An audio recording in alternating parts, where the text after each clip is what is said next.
Я единственный в огне, кто читает свои сны. Поклоняюсь темноте. When I was younger, I was obsessed with Dragon Ball Z.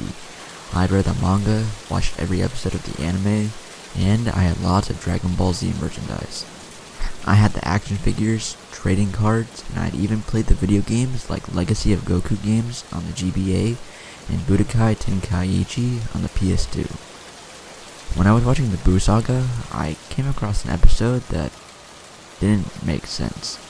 This was supposed to be after the episode where Majin Vegeta sacrificed himself to kill Buu, but it had the same opening as the Cell Saga.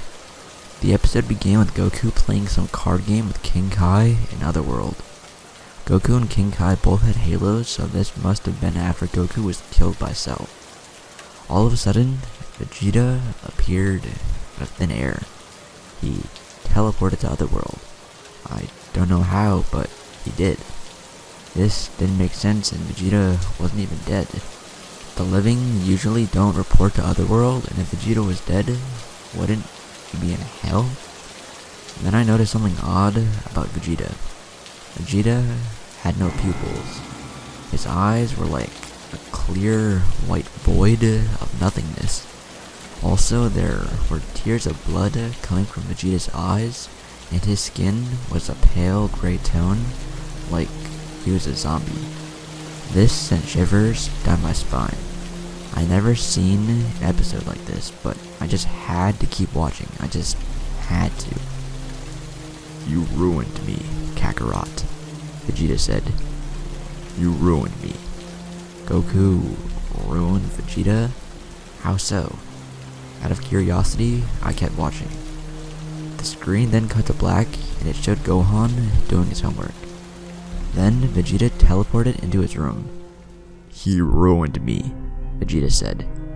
"Now I will kill all that he loves." Gohan turned around and saw Vegeta.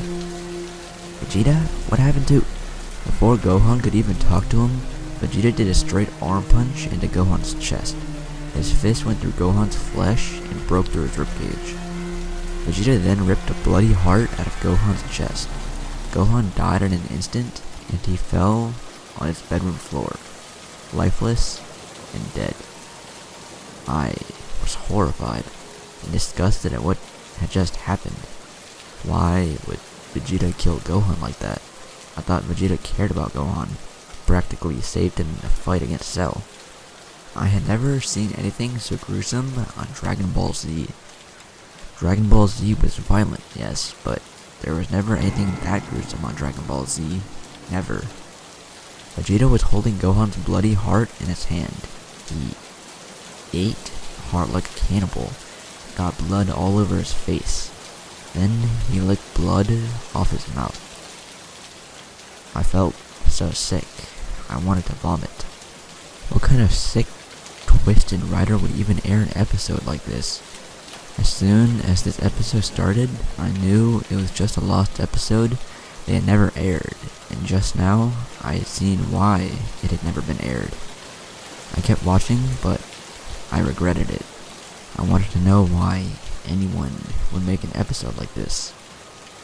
Then Vegeta bent down over Gohan's dead body and pulled on his hair.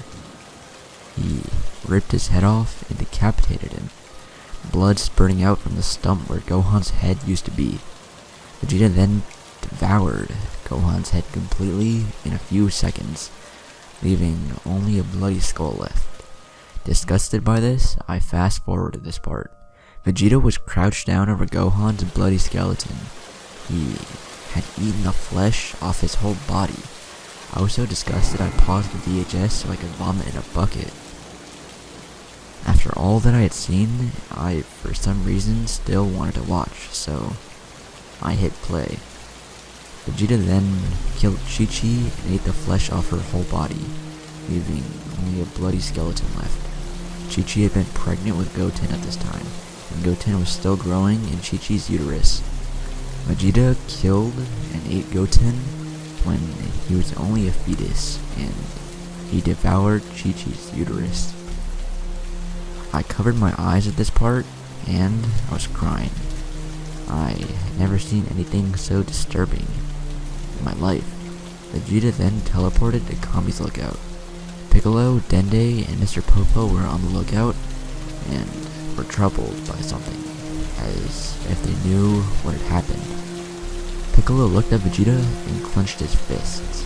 He screamed with rage and powered up. He then lunged at Vegeta and tried to kill him. He could not believe what he had done to Gohan, Chi-Chi, and even Goten. Vegeta grabbed Piccolo by the neck and ripped his head off. Purple blood spurting out off the stump where Piccolo's head used to be. I was sad and I started crying because Piccolo was my favorite character, and it broke my heart to see him killed in such a gruesome way. Mr. Popo and Dende had watched in horror as Vegeta had killed Piccolo.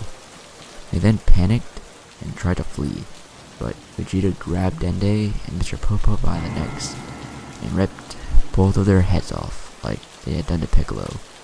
They both screamed in agony and fear when their heads were ripped off. I started sobbing uncontrollably. I couldn't watch it anymore. It was too horrible to watch. Crying, I told my dad about everything, and he believed me. My dad took the VHS tape and ran it over with his car and destroyed it. After this, I never watched Dragon Ball Z ever again. I'm no longer a fan of it anymore. I sold all my merchandise to get rid of the memories. I didn't want to remember it anymore.